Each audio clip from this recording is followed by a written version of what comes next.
Hey everyone, what happens when mental health, addiction treatment, and therapy stop being about healing and start being about politics, ideology, and control? Today, we are talking about how bias, corruption, and social justice narratives have distorted reality inside the therapy world and why it's costing people their lives. We are your whistleblowing shrinks, Dr. Teralyn and therapist Jenn, and this is the Gaslit Truth Podcast. Before we set this whole conversation literally on fire, like, subscribe, and ring that bell. If this show has ever put words to something you felt but you couldn't explain, supporting us matters. Also, I'm going to flub my way through this whole thing. Jenn's like, do you want to do this whole deprescribing thing? And I'm like, no, I can't even do it. I can't even do it. Do it, Jenn. Do it. Okay. So Dr. Terry and I, we are deprescribers. For those of you that listen to the show, you know this is what we do. All right. We help people get off psychiatric medication safely for the brain and for the body. So if you're hearing this and you know that you're in a space where you're ready to get off your medications, give us a holler. You can email us at the gaslittruthpodcast@gmail.com and we'll get back to you and we'll help you get off those medications. Couldn't have said it better myself. Please welcome Dr. Ryan Rogers.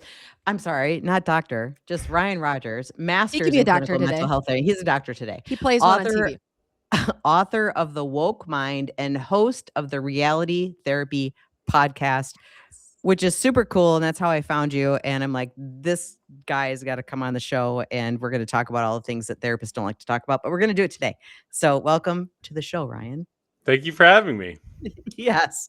First He's like, of all, oh man. Oh my God. He's like, what did I step into? Yes.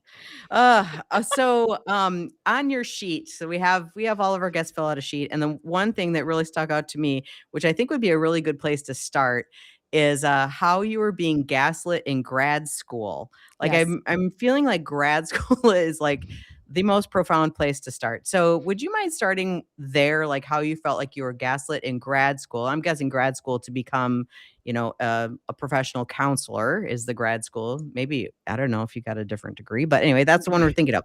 So why don't you start there? Give us that gaslighting story. Yeah, my degree's in master's in clinical mental health counseling. I was inspired to become a therapist partly because of my own journey. I'm a recovering alcoholic and addict, and had a lot of therapy myself. I had watched a lot of friends on this recovery journey, many of whom did not make it. A lot of overdoses, suicides, a lot of pain in people who were dealing with severe mental illness and addiction. And I wanted to take this path as a way to fight back. And I got to grad school. I did not see the same sense of urgency that I had myself.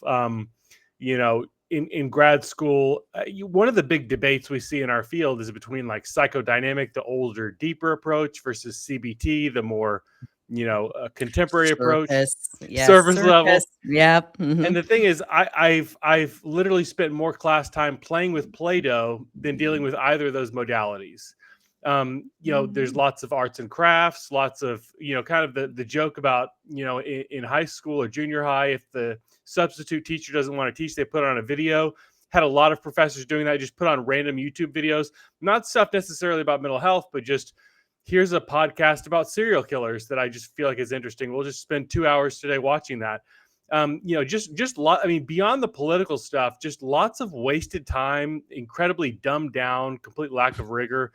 But it really started my first semester with the multicultural class, and my tipping point where it's like, Toto, we're not in Kansas anymore. My professor said, one of your primary objectives as a therapist is to become a political activist so that you can, quote, burn it all to the ground. I'm thinking, like, what am I doing here? What is, realizing that a lot of my professors were not qualified to teach me how to become a therapist. And so they kind of reverted back to this, well, I'll just talk about politics because that's what I'm more interested in anyway. And realizing that the clients that I'm seeing, I've been working in addiction treatment for a number of years. The clients that I'm seeing are not helped by decentering whiteness or dismantling the patriarchy. Like, they need help getting off drugs. They need help dealing with suicidal ideation. And the preparation I'm getting in graduate school is just not adequate to handle those needs. As you're talking, I just had someone who is doing day treatment right now. And that is exactly what you described is what they're doing. They're coloring in coloring books. They are doing Play-Doh. They're doing puzzles. They're doing for 8 hours a day. And I'm like, maybe your training actually was the right training for an inpatient setting like that, where we have to treat people like toddlers, right? Mm. It's really interesting because I know Jen and I, we went to the same graduate school, different programs within the same school, but we were talking about how I don't ever remember it being very politically centered Not at in the all. training. Not at Not at all. all. Right. But there are some that are very politically motivated and politically centered. And that sounds like what you're talking about. And I've always tried to reconcile this idea. How how does burning I don't know, the societal milieu to the ground change what somebody, or thinking that you can do that, change the person sitting in front of you, help them with their problems of the day? How does that even help somebody is what I'm trying to like reconcile in my mind, because I can sit there and bitch about stuff about society all day long, and that's not going to help the person in front of me. I don't understand. So maybe you can help me understand. What are your thoughts on that? Like, how does that help somebody? I mean, I think the biggest thing to me to come back to, I think a lot of these. So, my first 2 years in grad school, almost every professor I had was right out of grad school themselves. So they had almost Oh, zero clinical experience. They had no idea how to deal with clients. And when you talk to them, it was like pretty evident that they had no idea. I remember a female professor who was Latina talking about how she was so confused. She had a client who was a Latina who supported Donald Trump, and she didn't know how to work with her, and just what? so many We professors gotta just talk like, about that. yeah, We gotta so talk many about that. professors had no idea how to actually work with clients, and so they would kind of fall back on this. Well, at least I know some kind of slogans I've memorized about social justice, and so I don't know if they have a coherent theory of like, once we make society utopia, then it'll fix everybody. It's just this basic idea of sitting with somebody and hashing out what's going on with them. They didn't have any clue how to do that. They had no relevant clinical experience beyond whatever their minimum hours to graduate was. They're very similar. It was almost like they were in a similar position as to the students they were teaching. And it was frustrating because you're paying a lot of money. You kind of put your life on hold to go to grad school. And I'm raising my hand. I'm the kind of person who sits in the front row, raises their hand, and I'm realizing my professors they can't answer my questions because they're like in a similar level of experience as I am. Yeah, Jen and I have talked about this because I don't know if you know about our background at all, but we met in prison. We met as prison shrinks together. And Yeah. so I think that clinical experience that we had working with men, because it was a male prison at the time. Jen has done female prison work now. Men of varying cultural backgrounds that were not even close to mine. All these things, their belief systems, not even close to mine. What they've been through in their life, not even close to mine. And I also recall research saying that you don't have to walk a mile in someone's shoes to help them out of the mile that they're walking, essentially. The ability to sit with someone and understand them with differing views is what a therapist does. It's not alignment. It's not constant alignment with what you think, feel, and believe, and that's the only way you can be a good therapist. And to me, that spills over into the political world itself. Like, we don't have to have the same political beliefs as our clients in order to help them, which I think is social media is making a mockery of that at the moment. So yeah, I don't know. This is a pretty powerful place in my heart. I'm going to overtake the whole conversation. So please go on. I'm just trying to figure out. Okay, Mhm. I'm curious to know, Ryan, what your definition is of social justice. Yeah, Not what you were taught. yeah. Like, Yeah. what's yours? So I have a kind of a philosophical definition, which is critical theory plus postmodernism applied to identity politics, and that's a You're going to have to mouthful. dumb that Wes, down like wait That's a a minute. mouthful right there. Yeah, I gotta write Yes, that So, one. This fifth shit grader. does. Slow down. So these are kind of, I guess, like newer iterations of Marxism, basically. This idea that society's unfair and unjust, we need to kind of destroy it and kind of start over, essentially. So you hear the word deconstruction a lot of times. Okay. And the point I want to make about deconstruction is there's never any plan to build anything. We have to destroy capitalism. We have to destroy whiteness. We have to destroy the patriarchy. but there's never any coherent thought put into what we're going to replace it with, what we should do instead. And a lot of this, you have to understand what the ideology is and what they present it as. So the ideology is very much like this kind of radical left wing. Let's destroy society and kind of rebuild it, and whatever we figure out at the time. But the way they advertise it, it's kind of this like chill hippie, like postmodern. So moral and epistemological relativism would be the terminology. But like, you have your truth and I have my truth. Like, you say that that's evidence-based therapy, but like, that's not my lived experience. So I'm just going to kind of go kind of like, it's kind of creating a smokescreen of uncertainty. All this evidence that you have, like, what does even evidence mean? You know, just trying to create uncertainty as though I'm coming from a neutral perspective. I'm just asking questions. You know, I don't have a dog in this fight, but in reality, I'm pushing a very radical agenda. Does that make sense? Mm-hmm. Yeah, because I'm trying to, because when I asked you what your definition is of this, when I think back to how we learned about social justice, it was very different.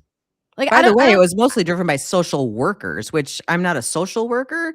So how, I don't know. I think there is a big separation between social workers and LPCs. Yes. This is very, very, very true. Yes. Because I'm just trying to wrap my brain around like how it is that politics and like I don't even know how to ask this question. Like, I'm just trying to understand as therapists what we're doing when we believe that like social justice is all formed around our own opinions on politics, and how it is that as therapists, that's okay to allow all of that to be part of the healing sessions that we're doing. So I think the way that they would present that, if I were trying to give the best version of their argument, and this comes from like the best versions of this is a book by Daryl Wing Sue called Counseling the Culturally Diverse, 8th edition. And I think they would say, you know, it's nice to challenge cognitive distortions in CBT. It's nice to heal childhood trauma. Those are nice, but it's kind of tinkering around the edges, basically, because people's main problem is societal oppression. Your main problem is really capitalism, the patriarchy, white supremacy, cis heteronormativity. Those are the real big problems. And by talk therapy in an office, you're at best tinkering around the edges. So what you need to spend a lot of time on as a therapist is what's called advocacy or political activism, because that's where the real healing is going to happen when you fix all of society. So my job as a therapist is to go out into the world and fix what's wrong. Yeah, they're very clear about that. Yes. I quit. That is way too big of a thing. Like, there's no way. That's the dumbest shit I ever heard. Like, I still can't wrap my brain around this concept, Ryan. I really can't. And maybe it's because of how we were trained and how we like our educational careers. I think were very different. Like mine and Terry's too versus yours. Like, okay, YouTube wasn't at the forefront of how things were taught. Social media wasn't either. This wasn't a thing. Like the worldwide internet, like shit, Ryan, we were in dial-up. Okay. Beep, beep, beep. Like trying to get out. Okay. So we had books. What was in books is what we learned, right? Yes, we'd go in to do research for papers. Yes, but that distinction too, though, between the LPC and the social worker was very different. It was very now different. It's like bleeding into the LPC, who is, I believe there are very distinct roles between social workers and LPCs, and maybe even politically. Right. So I don't know. But I do want to say this too. Like, I think on social media, there's a lot of, what are they calling them? Social justice warriors, but they are therapists or social workers on there. And I'm like, I'm challenging all of you who are on here with voice boxes saying all this stupid shit about politics and ethical practice and all. I bet you're not even out there actually doing anything. I bet you're doing is just you're using your mouth hole on social media. Mm-hmm. So I want to say there was one class that I had. I forget which class it was, but the professor gave us a prompt for a group discussion. And the prompt was, how are you going to be a social justice warrior for counseling? And no one seemed to have any problem with this. No one thought this was odd or off in any way. I think my answer would have been like, I'm not, period. Like, I don't know what else to say. I It's guess I would have gotten an F. it's interesting because a woman, we kind of broke out into small groups to discuss this question. A woman goes, "Well, I'm going to vote like my clients would want me to vote," and I said, "How do you know how Which your clients?" client? I was like, "How do Right. you know how your clients are going to want you to vote?" And she like had this like look of shock and horror, and she goes, "What if I get a Trump supporter as a client?" And I'm like, What if? There's over 70 million of them. There's a good chance you will." Yes. I It's just can't. I don't get it. I So can't. this is part of the issue for me is, and this comes from training and all the things, and I'm just old, is the idea that we never talked politics in We session. didn't. Like that was something that This we, was off limits. Like politics is yes, like your political view was off limits. off limits. We were taught that if you bring that into session, okay, no different than your religious views, no different than your views on society and race and all the above, that does not come into session because you have crossed an ethical line. You have crossed a line. Mhm. That's not taught anymore. Like self-disclosure. That's part of self-disclosure. I mean, self-disclosure is supposed to be important in the therapeutic alliance, but not like important in persuasion of political voting. I think they Um, would say this idea of political neutrality in the therapist office is a concept that was invented by white men, and that there's no real possibility that you could be neutral. So if neutrality is off the table, you might as well have the right, correct views, which are extreme social justice views. This Does that is make sense? such bullshit. Oh my God. This is the most bunch of bullshit I've ever heard. So what's the point of us then? Like, if our purpose is to be neutral, not only in politics, but across other areas, right? Like, our job is to lead people to their truth. Our job is to not tell people what to do. not through our Correct. truth, not through our truth. We are not coaches where someone is coming to us and we are saying, here's the 19 things you need to change about your life right now. Like, here comes Tony Robbins, right? I'm gonna get you worked up. I'm gonna get you lose 25 pounds. You're gonna quit smoking, right? Like, even when we talk about things that are unhealthy for our clients, right? That's still very subjective. And people get pissed about that, right? Because what is healthy for one is healthy for a different. What one believes is different for someone else. Our job is to fucking be Switzerland. We are neutral. We sit there and we allow people to get to their truth. We do not influence that truth.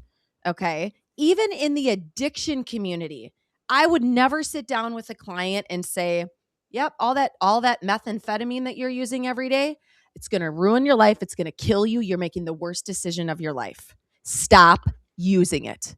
I do a lot of ACT, and it's all about what are your values? Acceptance, Like, commitment. yeah. Where do you sit? Yes. Like, If you tell a person like is stealing your grandmother's wedding ring to buy crack, is that in line with your values? Like, if it is, like, I don't really have much of a say here. But like, if that's a behavior you'd like to change, then you're inviting me in as well. Right. There we go. There was a therapist so this was around the voting cycle of last year when all these therapists and social workers were just like crazy. There was a therapist on here, big following, and he goes, I can tell who a therapist votes for by the car they drive. I can tell who a therapist votes for by the clothes they're wearing and how their office is decorated. And I was like, what? You mean you can assume Judgment. who I voted for by these things? Judgment. Mhm. Like, yes. I mean, it was complete political judgment about everything. And I'm like, this is crazy. Or the idea, and this is funny because I went down a rabbit hole on this too. Who a therapist votes for is either unethical or ethical practice. Okay. Oh, you haven't heard this one yet? I mean, where have you been, Ryan? Where have you been? That's why you went off of TikTok. That's why you're no longer Smart there. man. You're like, he's So fucking very smart. smart. Yes, you are either practicing ethically or unethically based on who you vote for, and that is in the ethical guidelines of your profession. And it was super funny to me because I went to the ACA, right, the American Counseling Association, because I was like, well, what's their position? What is their position that says all therapists need to vote on certain party lines? Like, what is their position? Well, most people should know this, but as a non-political organization, which the ACA is not, they can't tell you who to vote for. They can only encourage you to vote. And their position is encourage your clients to vote. Like that's the position, right?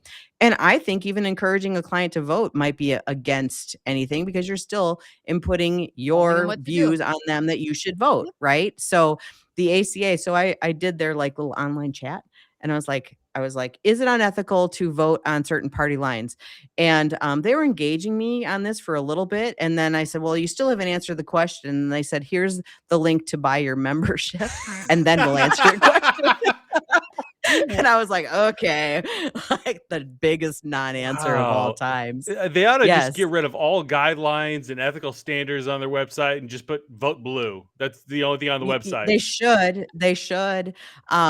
It's interesting because along that line with ethics and therapists, like they use ethics, their interpretation of what is ethical as some moral high horse. It is very tied to morality. Yes. To threaten other therapists in practice. And we see this a lot on social media. We see this in Facebook groups for therapists, which is why I think I'm on one now. The rest of them are horrific places to be. Like if you want to be traumatized as a therapist, join them. That's all I'm going to say. But yeah, so they use the ethical wand as a moral high horse to threaten you with your job. Everything. Yeah, with your license, your livelihood, everything. Talk about a toxic environment. Some of my therapist friends refer to those therapist Facebook groups as the toddlers because it's just a never-ending temper tantrum over there. Oh, yeah, that's true. That's true. Yeah, that's very true. It's the same thing like you were talking about, like burn it all to the ground, but let's not figure out how to rebuild it. Right? Like, so we're going to burn every person to the ground, but we're not going to help them rebuild a practice. Or you can only practice the way that I see that you can practice, and any other way is an unethical way to practice. Right? Okay. So I have to ask a question because I'm old and I've been out of school a long time. So Ryan, what you're saying is therapists that are getting their degrees, okay, in this day and age are being taught that neutrality isn't a thing anymore? Because everything that you're saying really is about there not being neutrality. Like we could put the word neutral, like political neutrality in a book or in a video and teach it to people, but that's not what the output is that I'm hearing is actually what they're preaching. Like, do they teach neutrality? No. So I guess there's a lot of like left-wing thinkers who have quotes that are similar to this, but I'm thinking of, if you know Howard Zinn, People's History of the United States, he has this quote that you can't be neutral on a moving train. And there's this kind of left-wing idea that society is always going 100 miles an hour towards fascism. No matter what it is, it's always towards fascism. And by not doing anything or just focusing on the client's thoughts and feelings and leaving this other stuff out, you are essentially complicit in society moving towards fascism. That's how they would view it. So, instead of just doing like a shallow form of therapy about thoughts and feelings, you really need to focus a lot on advocacy, stopping this train and getting in the other direction away from fascism. They're just kind of hyper focused on this. And to me, it's like, whether you're right or wrong, like none of the people who run my grad school are qualified to even analyze that. Like these are a bunch of people who did fluff research at various different diploma mills. One of my professors, his research background is studying animated Spider-Man at the University of Phoenix. I mean, these are not the people who are qualified to tell me how to reorganize society. Okay. Again, and how does this translate to helping clients? How does this translate to helping someone through addiction? How does this translate to helping somebody who has schizophrenia and is trying to learn how to live their life? How does this? I'm trying to understand. Can you make me understand? Yeah. One thing I think you need to realize is that not all clients are created equal. So you have this kind of intersectional hierarchy. So like a disabled Black lesbian is going to be more valuable than an able-bodied heterosexual white man. The heterosexual white man, you actually don't want to lift him up. You kind of want to knock him down a peg. You want to remind him about his privilege and how he needs to kind of, recommit to social justice and things like that. In the disabled Black lesbian, you need to remind her what a victim she is, things like that. So you're not viewing all of your clients equally. Some of your clients need more help than others. And the heterosexual white man society has always been kind of structured to help this guy out. So he really doesn't need a hand at all. Like what he's doing in therapy, I'm not sure. You need to focus on helping out this disabled Black lesbian. And we live in a cis heteronormative, ableist, racist, patriarchal society. And so this client who matters most, her biggest issue is you overthrowing the capitalist system and all this kind of stuff. That's kind of their like mentality here. And they're thinking like, you helping a white man get a better job, that's actually, I mean, in some way it's kind of taking us in the wrong direction. We really don't need to be helping white men any more than we already do, if that makes sense. Okay.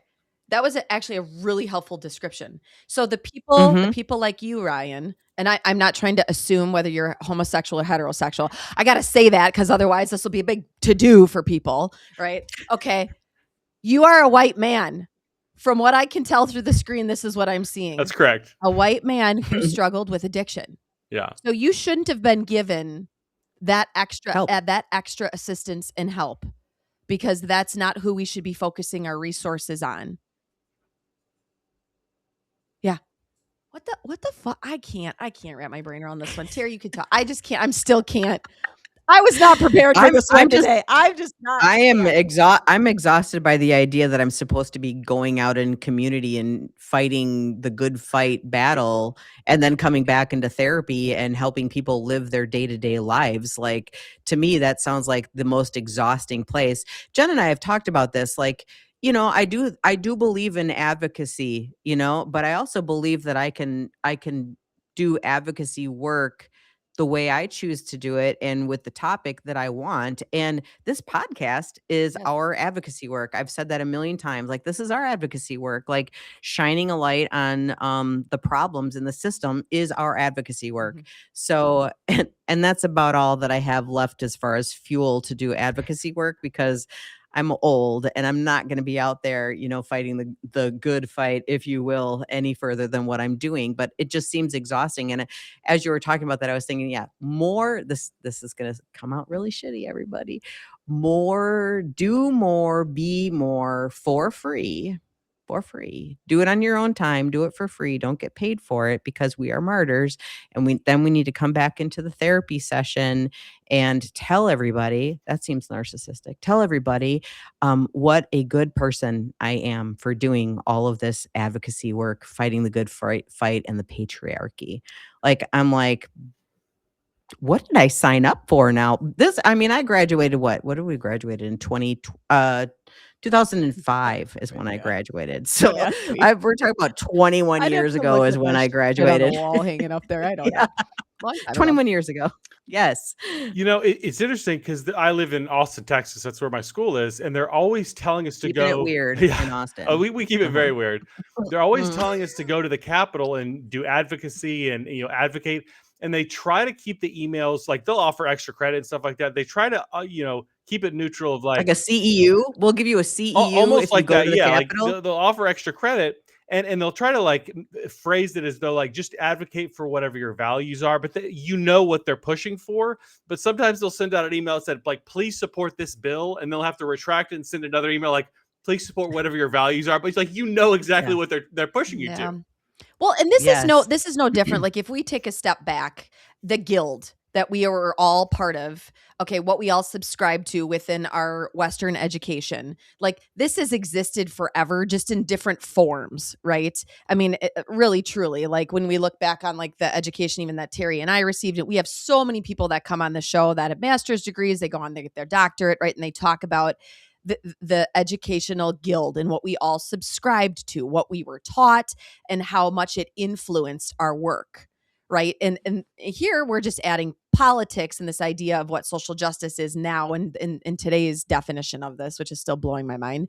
And this existed in the past too in other areas, right? It's no different than when Terry and I talk about like we were taught that the standard of treatment must be pairing psychiatric medication with some form of like psychotherapy, cognitive behavior therapy, some other type of therapeutic intervention. That's the gold standard. Without those two things together, right, you're missing a piece of the puzzle. The puzzle's not going to get put together. We were taught that inside and out, and that we walked away with degrees going, we are just a slice of something. We've got to have the medication piece added into here. Like, we were taught that. We were brainwashed into that. We walked away with that. We walked away with the DSM as something that we must label people through, and how that was put on a pedestal of importance. I mean, that's how we were brainwashed. So the idea of educational systems subscribing to some kind of political, religious, like big pharma influence, whatever it is, it's always been there. It's like a different flavor. It's like Baskin Robbins. Like, what the fuck is the flavor of the week now that we've got when people are graduating, right? So this is kind of like, I view that as like the flavor of things that are happening as you're describing this now. That's always been there, some form of it. But this one, I just really crosses the idea of what I was taught ethically. And I don't know. I can't wrap my brain around this. I on my podcast, I've interviewed over 120 different mental health professionals, and there's a huge distinction. People who graduated from grad school more than 10 years ago, they saw very little political bias. They tend to have like... Thank you. Now I don't gaslit anymore. They tended to have a very rigorous education that prepared them very well to be a therapist. In the past 10 years, especially the last 5 years, the rigor has been thrown out the window, like almost across the board. And it's just a huge political thumb on the scale. That's replaced a lot of the value that used to be put on training in clinical skills and understanding theories and modalities. All that's just out the window.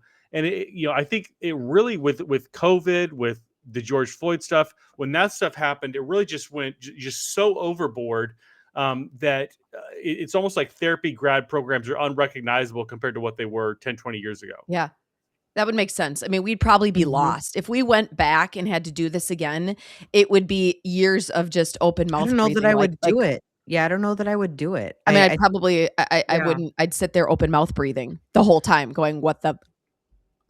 I don't understand. Because I would think like, wait, a whole part of my job is political agenda. I don't know, doing stuff like advocacy. That's not what I signed up for it. Yeah.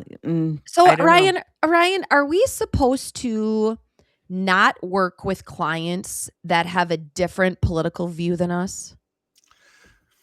I don't know exactly what the answer to that would be.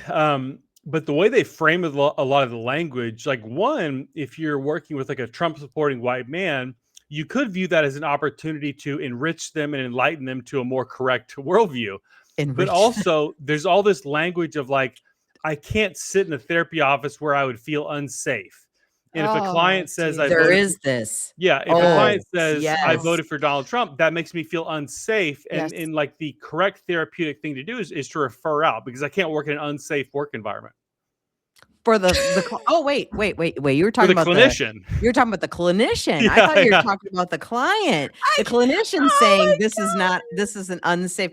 My God, having worked in maximum security prison, I mean, that's funny. Y'all need to spend some time in a prison and humble the shit out of yourself. Do you know, I've said that to people. I'm like, really? People who are so superficially talking about this stuff have not gotten any deep clinical training, like with your marginalized clients, like with real marginalized people. Truly marginalized.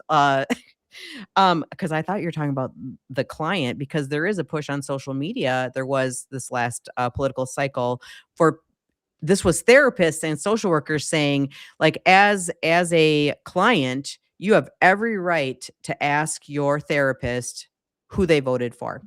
And if their vote doesn't align with yours, then you need to move on. That was a whole thing. And I'm like, mouth dropped. I was like, what? I would never share And if that they can't answer the question, like if they refuse to answer the question, then you need to move on, because they're essentially not a safe person to be with. And I'm like, when has political voting ever been, grist for the mill in a therapy session of how you choose a therapist? Like, and so then it keeps going down into this path of like, you want somebody that aligns with everything that you align with. And again, have been through everything that you have been through. And I'm like, so you want a hot mess express therapist is what you want. You want a therapist who is still struggling, who has all the DSM diagnoses in the world, who has struggled with all the addictions, who has been marginalized. That's the person that you want to work with. If that's who you want to work with, that's fine. But that's ridiculous. That's ridiculous to think that a single therapist will be the one who can align the most closely with you on every topic and every issue that you have. And that's not therapy. That's a friend. That's a good friend. Yeah, it's so bizarre, this idea that you need to pick a therapist who's just like you, because I see so much of the value in therapy of getting a different perspective from someone who's not like you. And I Right. hear these stories of people like, yeah, I went and trauma bonded with my therapist. Like that's not Oh, therapy. no, Oh, that's no bueno, even guys. after this That's no bueno. election, a therapist came on and like, all I did today was cry with my clients after they found out who won the election. And I was like, what?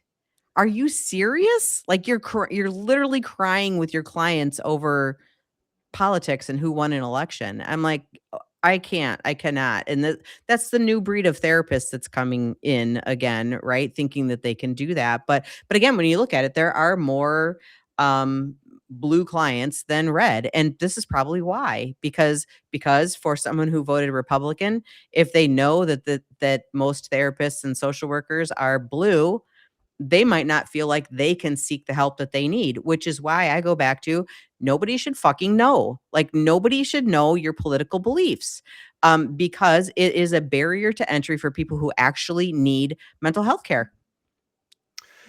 That's so interesting, because I'm thinking even of my own personal case. I would be afraid to go to the therapist with some of the stuff that I've experienced in grad school. Like, hey, I feel like grad school is an indoctrination. I feel like I'm getting hostility as a white man.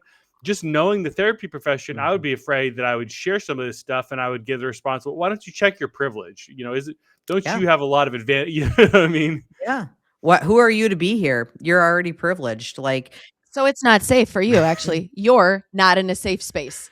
yeah, not the therapist. You were indoctrinated throughout an entire educational space where you felt you couldn't even speak up. So your entire career was educational career was an unsafe space for you. Damn. We could do this forever, guys. Like we could go on and on and on about things that aren't safe. Yeah. And we could do this forever, right? I've been working in addiction treatment for a number of years with drug addicts who've had pretty rough backgrounds. Some of them have come out of prison. Some are, murderers, like people with really rough past, people with lots of trauma. I did a podcast last night on veterans' mental health and the stuff that veterans go through. And then I hear people talk about, well, Donald Trump was elected and I have trauma because of that. It just makes me want to scream. Like, what are you talking about? Right. Like, why do we have to be victims of everything? Like, why? And by the way, when we were trained millions of years ago, I was so into trauma, right? I was so into PTSD trauma, EMDR, all that stuff, which I still do appreciate and like.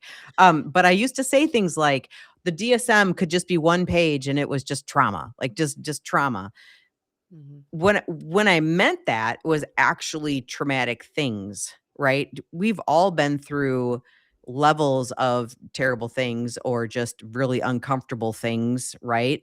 But in today's world, we're labeling it all as trauma. Every bad thing that has happened to you or every bad belief you've had, or, you have a political party that wins the election and suddenly that's trauma for you just because of that. Like the word trauma itself doesn't mean anything anymore, in my opinion. It just means I'm uncomfortable a lot of the times, not to diminish people who have been through actual trauma. But in today's world, it's like, it's pop psychology. pop Buzzword. It's a psychology. Buzzword. Kind of like Everything's narcissist. anxiety. It's the same Everything's thing. trauma. Yes. Yeah. Every single bad person I ever dated was a narcissist. Like we've just started to, like, those labels come out part of our vernacular, like any other word does. It's losing its luster. It has very little meaning behind it. The clinical interpretation is lost. Like that's what we were so trained on, which is kind of funny because when we really look at it, like it's not like we're tapping people's spinal fluid to figure out whether or not your serotonin's fucked up, which is why you have major depression. I mean, there's a lot of subjectivity in diagnosing. So I guess I can't go too far down that train, but the words are lost. It doesn't mean anything. I have so much problem with like therapy culture that takes these concepts from psychology and therapy and weaponizes them. So you talked about, oh, my ex is a narcissist. I think he was a psychopath. The word gaslighting, Oh, I like know. you're We picked it. gaslighting me, is one That's of the why most we picked it. Why do you one of think the we most picked that? misused words. And you have these people, either they go to therapy or they spend time on therapy TikTok and they pick up some of this language and then they use it as a weapon against you. It's just so terrible. Yes. Mhm. Yeah. Well, because therapists do the same thing. You know, Mhm. oh, you're being gaslit. You're being. I'm like, these words to me weren't even around until a couple of years ago. I mean, that I've heard them, which is why Jen and I picked it for the podcast. Duh, like the gaslit truth, because the word gaslit was actually trending. It was a trending word in conversation. So kind of like your book, The Woke Mind. I need you to talk about your book. Mhm. So I have not seen it or read it, so I don't know what it's about. So if you could just tell us what that book is about that's behind you, I would love to know. So the book was inspired by my experiences in academia and understanding, like, what am I looking at here? Because if you're not familiar with this, you might see someone with purple hair and a septum ring screaming that it's cultural appropriation that the college cafeteria serves sushi, and you're like, I don't understand any of this. None of this is making any sense to me. So kind of tracing back the origins, where did these ideas come from? And it kind of comes from, Marxism was kind of discredited around mid 20th century when, like, the Soviet Union and Mao's China kind of failed. And so they had to kind of rebrand. And they realized, like, America was making people rich. It's lifting, poor working class people out of poverty. They've got their own home, their own car, their own color television. So you've got to figure out a message other than we're going to make your life better. And what the critical theorists coming out of Germany and the postmodernists coming out of France, what they settled on is we're just going to try to breed as much discontent as possible. So Karl Marx called this the ruthless criticism of all that exists. And Herbert Marcuse called it the power of negative thinking. Let's just pick at something and see if we can find as much negative as possible. Let's call it problematic. This is problematic. That's problematic. You just pick at issues until we can create problems. When this was kind of applied to identity politics, that's when, because for a long time, it was just kind of trickling in academia, not really going anywhere. When it hit identity politics, not only can I call you bourgeoisie or whatever, I can call you a racist. I can call you a sexist, misogynist, homophobe, whatever. This type of language really took off and it became really powerful. It became really weaponized. And so when it kind of entered the public consciousness, it resulted in a lot of emotional instability, these kind of swings that we see in, like, borderline personality disorder, paranoid delusions like we would see in schizophrenia. The whiteness is out to get me. The white supremacist society is out to get me. The patriarchy is out to get me, as though you're talking about, like, the CIA is tapping my thoughts. This type of paranoid delusion, but applied to identity politics. And then it leads from that type of psychology that you've created artificially from the ideas, it leads to irrational behavior. So you look at summer of 2020, cities burning down, based on this narrative that America is hunting Black people for sport, which was just not true. But the effect of that belief, the cities burning down, that was true. This idea that people are born in the wrong body has led to the mutilation of thousands of people in America and across the world. Yeah, the belief is not true, but the harm that's caused by adopting that belief is very real. I hope that made a little bit of sense. Mm-hmm. Yeah, it does. So in your book that you wrote, how do you break this down? How do you talk about this? What is the, like, what type, is there advice you give people within this, or how to navigate this, or what to watch out for? So I kind of use myself as a little bit of a guinea pig to talk about, because I was a very far left-wing socialist, woke in a lot of ways, super pro Black Lives Matter, pro transgender movement. I was on board with all of it. And, kind of coming out of it, a big thing that allowed me to come out of it was just to get off of social media for a while. Because you're constantly getting bombarded with these ideas, and not just the intellectual ideas, but there's a sense of urgency. There's a genocide going on against transgender people. There's a genocide against people of color. And, like, you have to be active. White silence is violence. You're kind of bombarded by these messages, and you're like in this constant state of panic and activation. Yep. Putting that aside, like, Donald Trump is probably not going to put me in a concentration camp if I get off social media for 30 days. Like, it's okay. Leave this alone. Let my mind heal a little bit. That's what worked for me. And I think that works for a lot of people. I think so much of this is fueled by staying in these echo chambers where it encourages panic. It encourages this sense of urgency that they are out to get us, and kind of reinforcing that message over and over and over again. Yeah. Yeah. That's interesting that you were very much involved in all of that because of messaging around it, essentially, is what I'm hearing. Even though, so was that before or after grad school then for you? So that was before. I really grad school was kind of the straw that broke the camel's back in terms of ending my my left wing ideology. I had a little bit of an experience in undergrad with just, it was my first real experience up close with wokeness. And I'm like, what am I seeing? And then I got to grad school and it was like that on steroids. And I thought, A, I sure hope that I don't sound like this, which I probably did.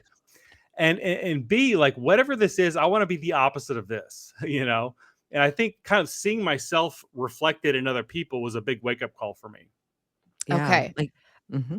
Okay. So when you have clients now that you're working with that are bringing in a lot of their own political beliefs, okay, and they're bringing it in, they're asking you the questions. I don't know if you've ever had clients that have said to you like, well, I chose to work with you because I could tell you're a Democrat, or I'm not going to work with you anymore. I've had clients say that to me many times. They have gone on my website, they have gone on like my Psychology Today profile, and they have said to me, I reached out to you because I can tell where you swing. And they've said that to me. Which is so weird. It's like saying, I know who you voted for by what you drive. Like, that's so weird. It's pretty funny, my response to them. I've had a few of them say this to me, and I said, actually, no, you don't. And it doesn't matter. And if that matters to you, then I'm not the therapist for you. Because if that matters to you, then I'm not the person that you want to be working with.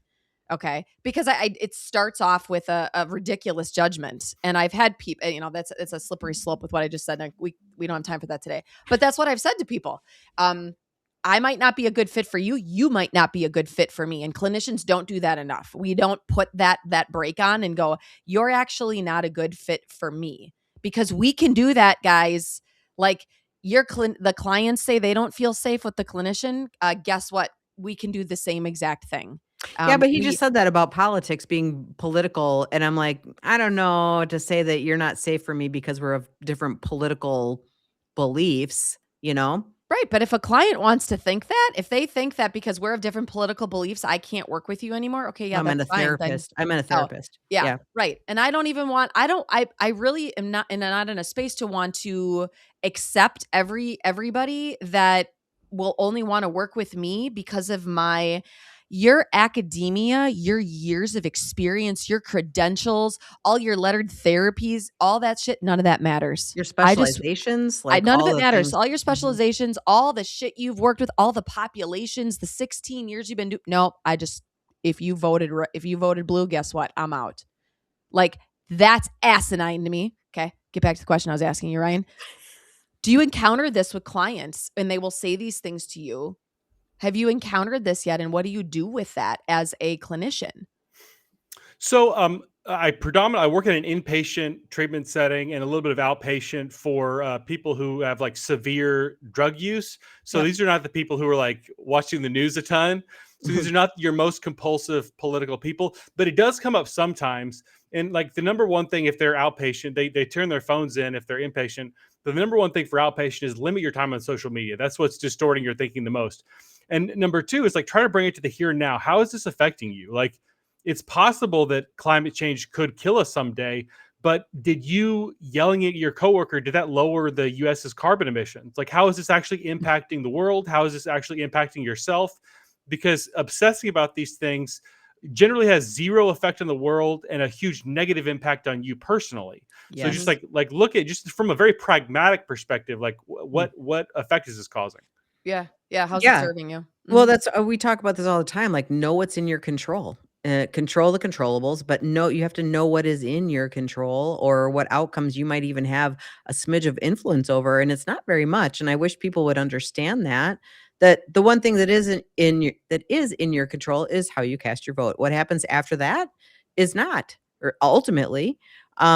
So there was this guy on TikTok and he was from China and he was talking about why, I don't know much about China, but why the Chinese community is deemed happier than Americans. Okay. And so he was talking, so I was listening to him, and he said, in part because we really don't care about politics. We let the politicians manage the political stuff, and we manage our families and our lives. And we look at the things that matter to us the most. And I thought, you know what? He's not wrong. He is not wrong, because those things, unless you have political aspiration, right? If you really want to run for office or do those things, then go do those things. But other than that, you sitting at home crying and sad and just ruminating and watching social media, and the algorithm is doing the algorithm thing, is not helping your mental well-being one iota. It's not helping you at all. So I appreciate the comment to get off of social media, stop listening to the thing that is making you sick, because it is making everybody sick when the algorithm makes us sick. So yeah. Anyway, that's my thoughts. Thanks. I'll get off Ryan, my soapbox for now. is there anything that you haven't been able to say or that you want to be able to share to our listeners in terms of this idea of being gaslit around this? Like, is there anything that you haven't said that you think is really important for people to hear, or that you haven't been able to say in this kind of platform? What do you want people to know? I think the biggest thing is like it's like you're speaking different languages, because I mean, I'm thinking of one example. I was in grad school, and I was like, this was in a marriage and family therapy class, and 3 out of the 4 books that we read for that class had 0 citations. And I'm like, why is this the case in a grad school classroom? And one of the fellow students looked at me. He looked at me like I was an idiot. He was like, well, yeah, it has their lived experience, like as if that was better than citations. And I guess where I'm going with that is understanding that people are speaking a different language than you, and understanding that, whether it's left to right or right to left, understanding where people are coming from. And I think so often in academia and the therapy world, because we speak this language that has certain coded words, I understand people who speak a different language, or who might see things differently. You must be less intelligent than me. You must lack compassion, and understanding these people have a way of life or a way of doing things that often works for them, sometimes better than the way you're doing things. And they've said things differently. So if you say something like personal responsibility, that doesn't mean you hate people and want them to die. It means, from my frame of view, seeing people take ownership of their lives leads to better outcomes than being coddled. Right? That's instead of interpreting that as this person hates people, say this person loves people differently than me. If we can kind of explain that in a way that people understand, I think that would have a lot of benefit. Yeah, I think this kind of ties into something Terry and I often say is, what you learn or what's given to you, it's a thing, but it's not the thing. So when you stop losing internal curiosity about what's in front of you, you take at face value in those books what's there, and then you just adopt that instead of actually trying to figure out whether or not it fits your perspective, whether or not you actually believe it to be true or not, and then getting curious about that, like inquisitive, right? Like what's in front of you is a thing, it's not the thing. Which is kind of exactly what you're saying. If we lose inquisition and internal curiosity, then we are exactly what those books gave us. And we just take that, and that's it. There's no other view. And if you're a therapist listening to the show, we shouldn't be the ones dividing our own profession. We should be the ones acting upon curiosity, and we should be the ones being able to sit with viewpoints that are not our own. And that's the beauty of being a therapist. That's what we're supposed to be in the first place, guys. So I think we have a bigger role to play in the division than we're giving ourselves credit for. And we also have a bigger role to play in the reunification, in my opinion. So if we're willing to do it. So if you've hung out with us this far, this is the Gaslit Truth podcast. Please make sure you like, follow, share, subscribe, and send us your Gaslit Truth stories at the Gaslit Truth podcast at gmail.com. And don't forget, Ryan, what is your show called? The Reality Therapy Podcast. It's really good. Check it out. Really good. Check it out, and throw him some love too. So thanks for being on the show. Thanks, Ryan. Thanks for having me.